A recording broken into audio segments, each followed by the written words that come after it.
This is an issue that I've been passionate about for a long time. Public safety throughout the city is universal. Everyone wants to be able to send their child down the street to get a carton of milk and feel safe in knowing that they're going to come back without being a victim of gun violence. And as a candidate, I spoke about this issue. It was a good idea in its last iteration in the council. It was a good idea today, and it'll be a good idea next month.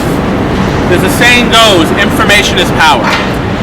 And this registry is something that already exists, and it will take it into the public realm. Make it available, make it searchable, and also it'll provide email updates. So if you sign up for an email notification, on a monthly basis you'll get an email if a gun offender has moved onto your street. It'll provide you with their name. It'll provide them with your street, but not the street address. It'll provide you with a description of the individual, and will provide the crime in which they've been committed. It gives our law enforcement community and our neighborhoods additional information, additional eyes on the street to keep us all safe. And that is so important. And there is also a rehabilitative piece to this. If you're not arrested in the 4 years, after 4 years, you'll be taken off the gun offender registry. So it's not an undue burden on these individuals forever. And this will act much like a sex offender registry that's already existing. And these registries have, throughout the country, and Chicago has rolled out their public registry last year, and it's been successful. So I would say this is another tool in the toolbox for our law enforcement agencies and public safety in the effort to keep our streets safe and keep our neighborhoods safe and provide information to our communities that they need. And with that, I will turn it over to someone that's a strong leader on public safety in this city, our Bronx Borough President, Ruben Diaz, Jr. Thank you, Councilman Costa Constantinides, for your leadership, for reintroducing this gun crime registry legislation here in the City Council. I don't know if many of you recall, but the first time that this was introduced, it was last year. It was introduced at my behest. I'm glad that the councilman has decided to reintroduce it at my behest. And what you see behind us here is not only a cross-section of representatives throughout the city of New York, but the demographics, the different demographics.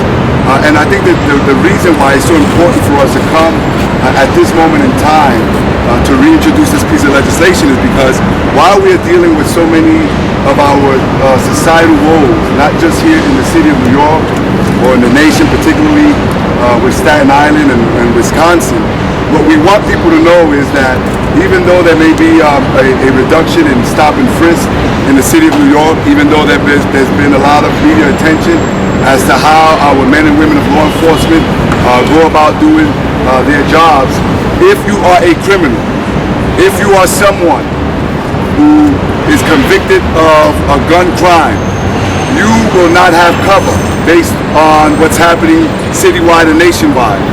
We will put a spotlight on you. I don't know about you, ladies and gentlemen, I'm a father of 2 young men. I would like to know in my building or in my neighborhood, who is it who committed an act of gun violence? Statistics show us that oftentimes than not, an overwhelming majority of the people who have committed an act of gun violence have used a gun before, or if they did it now, they will use it again. What this will do is it will let them know that we are watching you.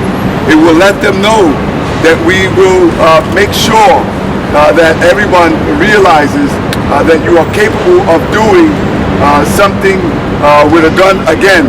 And so if you do not want to be put on blast, if you don't want this spotlight, there's one simple solution. Just don't use a gun. It's very plain and simple. A lot of folks talk about stigmatization or double jeopardy. Some of us say, you know what, while we will continue to make sure that we have better police-community relations, at the same time there's a responsibility for us as government, there's a responsibility for us as community leaders and as society to make sure that there's no way, shape, or form that criminals who commit acts of gun violence think that they can get away with it. And so, ladies and gentlemen, this is not, no pun intended, the silver bullet to combating crime. There's so many different efforts that are taking place, but I believe that this will go a long way to make sure that we keep our community safe. It will go a long way to keep our community and residents aware of those who continue to, and it's a very small amount of our population, but they will know that we're keeping an eye on them.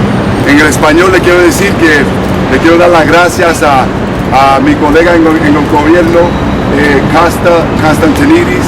Estamos reintroduciendo esta legislación que llama para un registro de crímenes con armas, y lo que estamos haciendo es que estamos ofreciendo la oportunidad al público que quieran saber cualquier de aquellas personas que en el pasado cometieron un crimen o un acto de violencia con una arma de fuego.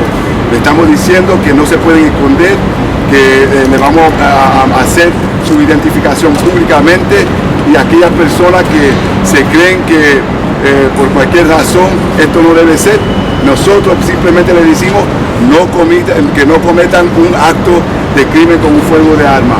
Me alegro que aquí tenemos una representación de diferentes representantes a nivel de la ciudad de Nueva York y también de diferentes grupos étnicos. Le quiero dar las gracias al liderazgo del gobierno por eso, and we also calling not only for the city council to pass this piece of legislation, but we're also calling for the state. Unfortunately, this not passed in the New York State Assembly, so we're calling for the state to also do this at a state level. So with that, I'll turn it back to Costa, but thank you all for coming out here, and we're going to continue to make sure that New York City is safe. Thank you, Member President. Thank you. Next up, I'll call my co-prime sponsor, Council Member Ritchie Torres from the Bronx. First of all, I'm honored to stand here with my colleagues in the City Council and the State Assembly, and I'm particularly honored to stand here with my Borough President, Ruben Diaz Jr., who's been probably the leading champion of an online, publicly available gun offender registry. You know, we're here to simply affirm a core principle: the public's right to know. The public has a right to know the whereabouts of gun offenders in their own neighborhood, for the same reason that we have a right to know the whereabouts of sex offenders. These are two categories of crime that have much higher rates of recidivism and that have a uniquely terrifying effect on the public's sense of safety. And we all know that most of the gun violence in our city is committed by a small percentage of the population. And we have a right to know who those few people are. Who are the people in our city who are driving almost all the gun violence in our neighborhoods.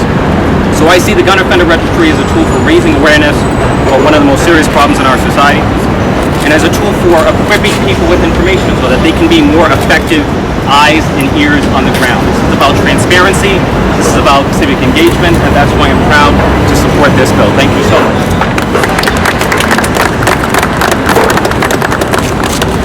I'd like to recognize that our other co-prime sponsor, Councilmember Paul Malone, is unable to be here this morning, but I want to thank him for his leadership on this issue as well. I want to now bring up our Public Safety Chair and strong advocate from the Bronx, Member Vanessa Gibson.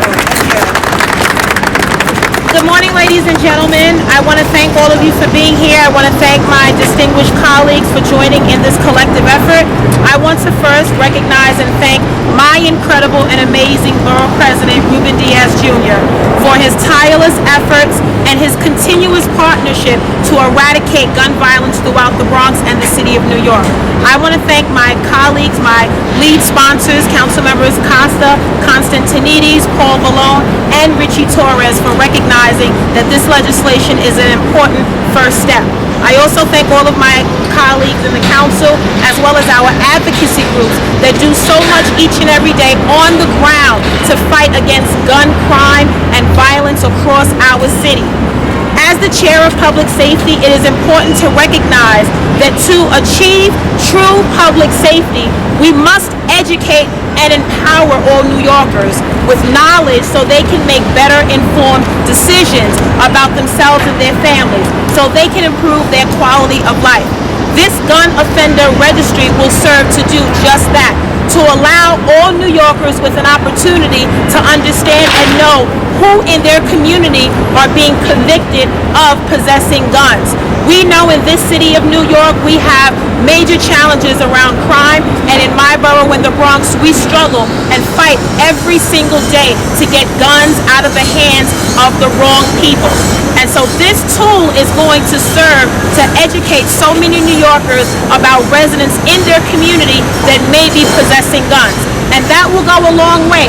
It's a strong ingredient, it's a strong component, and it's going to be a part of the long-term conversations and policy decisions and reforms that we make in this city around public safety. So I stand here committed as not just the council member from the 16th district in the Bronx, but as the chair of the Committee on Public Safety, and affirming my commitment and my partnership with the City Council, with my colleagues in Albany, to make sure that these conversations continue. This priority remains number one, and at the end of the day, this gun offender registry bill will educate and empower all New Yorkers with the information they need to lead better, safe lives, and really truly achieve public safety in the city of New York. So I thank all of my colleagues and my borough president for being here, for their diligence, for their commitment, partnership, and truly their investment in all New Yorkers. Thank you so much. Thank you for your commitment. I want to recognize that we've been joined by my colleague, Andy King, council member from the Bronx. Thank you, Andy King, for being here. I'll give Helen another shout. We're also joined with Helen Rosenthal from the Next, we'll bring up our colleague in government, the New York State Assembly, co-sponsor of the bill in Albany to get this done statewide, Assemblyman Jeffrey Dinowitz. Thank you. Thank you, Councilman, and all of your co-sponsors for your leadership in the city on this, and most importantly, my Borough President, Ruben Diaz Jr., who put this issue in the forefront by putting forth legislation to the state on this very same issue. And I am a co-sponsor of the bill in the Assembly that's sponsored by Assemblyman Carl Hasty. You know, knowledge is power, and the more information that we have, that people in our community have, the greater ability we have to fight crime. You know, I represent a piece of the 47th precinct in the Northeast Bronx, and that precinct is one of a handful of precincts that's had an enormous spike in shootings this year. Now, we should keep in mind, crime is down in New York this year, murders are down this year, although you don't really know that from reading the newspapers. However, shootings are up.